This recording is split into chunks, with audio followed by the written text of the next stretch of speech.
Assalamualaikum warahmatullahi wabarakatuh. Selamat datang kembali di channel cerita horor Pen History. Deru suara mobil mulai terdengar di garasi rumah milik Sigit Hartono, seorang pengusaha mebel di kotanya. Laki-laki tegap yang akrab dipanggil Sigit itu masih suka dengan status lajangnya, meski usianya kini sudah menginjak 38 tahun. Bukannya tak laku atau dia yang suka memilih, tapi yang pasti setiap kali Sigit menjalin kasih dengan lawan jenis, hubungan itu akan putus di tengah jalan. Dia tak terlalu pusing dengan kesendiriannya, toh dia punya segalanya untuk membuatnya bahagia.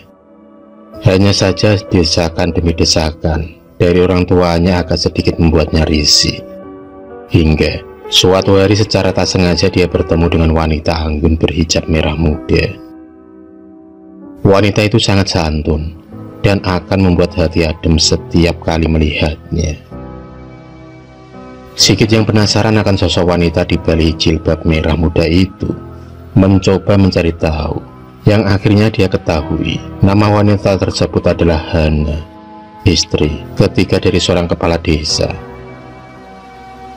Status Hana yang sudah menjadi istri orang membuat Sigit langsung patah hati. Dia mencoba melupakan wajah ayu wanita berhijab itu, tapi ternyata mereka secara tak sengaja sering bertemu, hingga membuat perasaan Sigit semakin menjadi. Dia kemudian memberanikan diri untuk meminta nomor HP wanita tersebut, dan dari situlah kisahnya berlanjut. Hana sendiri merasa ada kedekatan dengan Sigit. Ada kenyamanan saat berdekatan dengan laki-laki tegap tersebut.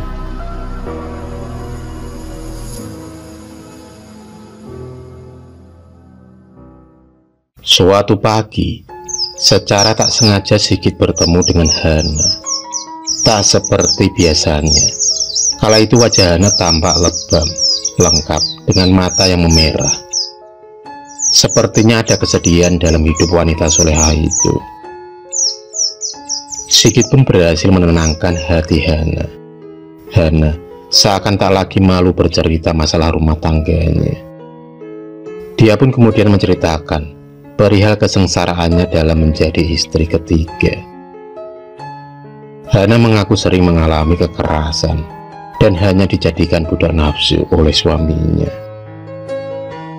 Dari cerita yang dialami oleh Hana, Sigit mulai memberanikan diri mendekatinya, karena dia tahu hanya dirinya lah yang bisa membuat Hana bahagia. Hari demi hari, bulan demi bulan, akhirnya rasa cinta itu pun tumbuh di hati Hana. Dia menemukan sesuatu yang tak bisa ditemukan di hati suaminya. Rasa kagum itu bertumbuh dengan rasa cinta. Mereka lebih sering melakukan pertemuan, hingga lama-kelamaan bau perselingkuhan itu pun sampai juga di telinga Pak Kades. Kemarahan dan kemurkaan Pak Kades akhirnya tak bisa dibendung lagi. Pak Kades tak mau menceraikan Hana. Dia lebih suka menyurungnya di dalam rumah. 1 bulan lebih, Sigit tak lagi bertemu dengan Hana. Perasaannya bertambah kalut saat mendengar kabar kalau Hana dijadikan budak oleh Pak Kades.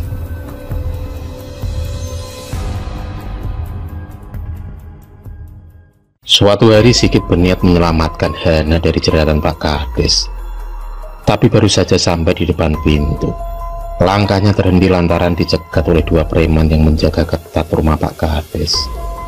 Saking ketatnya penjagaan itu, bahkan semut saja tak bisa masuk ke rumah tersebut. Akhirnya siasat demi siasat dilakukan oleh Sigit.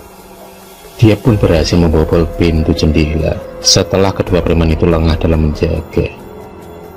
Tak butuh waktu lama, Hana pun berhasil dibebaskan oleh Sigit.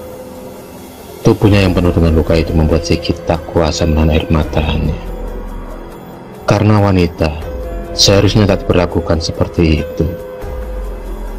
Di tempat lain, Pak Kades begitu marah akan hilangnya Hana. Dia mengancam bagi siapa saja yang menyembunyikan Hana. Kecurigaan demi kecurigaan yang menjurus ke Sigit tak terbantahkan lagi. Pak Kades pun menyewa sejumlah preman untuk mencari keberadaan Sigit dan Hana. Tapi ternyata jejak mereka sangat sulit dilacak.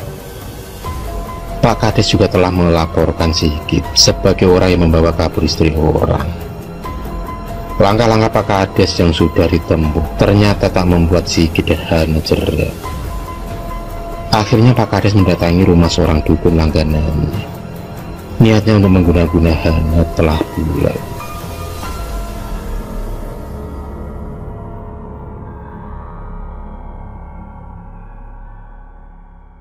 Di rumah Mbah Samin itulah Pak Kades melancarkan aksinya. Setelah Mbah Samin merapalkan sesuatu di atas foto Hana, dia pun lalu memberi Pak Kades dengan boneka kecil yang berbungkus kain kafan. Sementara di lokasi yang berbeda, Hana secara tiba-tiba merasakan sakit yang begitu hebat di perutnya. Sigit yang tak tahu apa-apa tampak kebingungan. Tak hanya itu, Hana juga mengalami pembengkakan di perutnya selama berhari-hari. Mereka berdua benar-benar berada di keadaan yang mengkhawatirkan. Semakin lama, keadaan Hana semakin mengerikan. Tubuhnya kini kurus kering, lengkap dengan kulit yang penuh luka. Cobaan demi cobaan mereka alami. Hampir saja mereka menyerah dan keluar dari persembunyiannya. Sigit pun berencana membawa Hana ke kota dan mencari pengobatan di sana. Tapi naas, Hana telah menghembuskan nafas untuk yang terakhir kalinya di pelukan Sigit. Jadi itu juga tangisan Sigit pun pecah. Dia tak tahu lagi harus berbuat apa. Sigit merasa bersalah telah membawa lari Hana dari suaminya.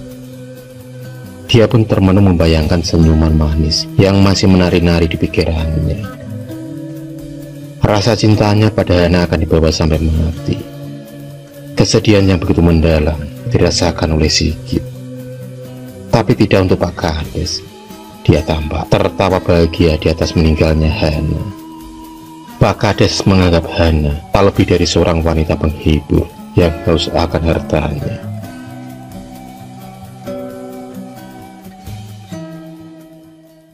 Di saat dia menghabiskan malam bersama wanita-wanitanya, Pak Kades pun mabuk hingga hilang kendali.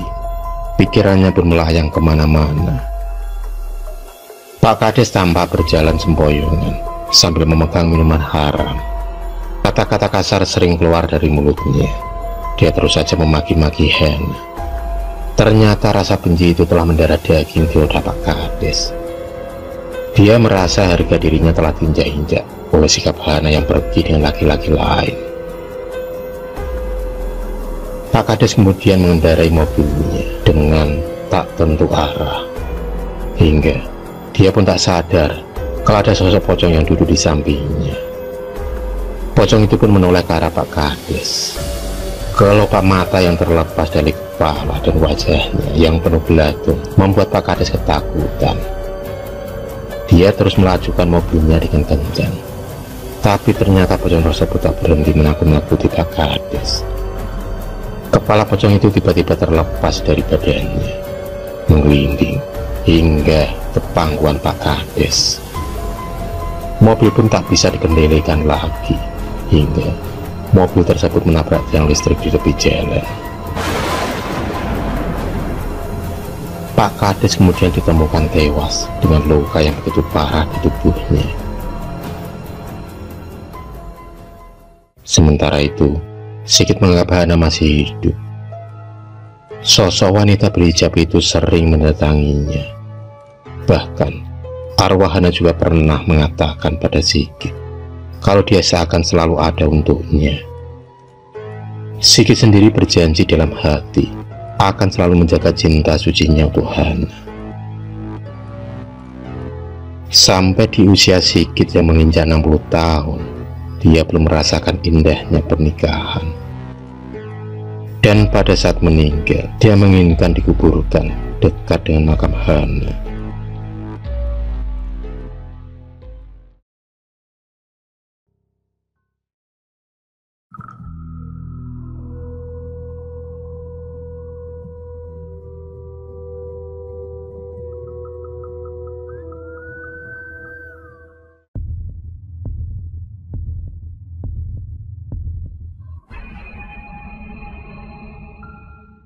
kasih sudah menonton video cerita bergambar ini.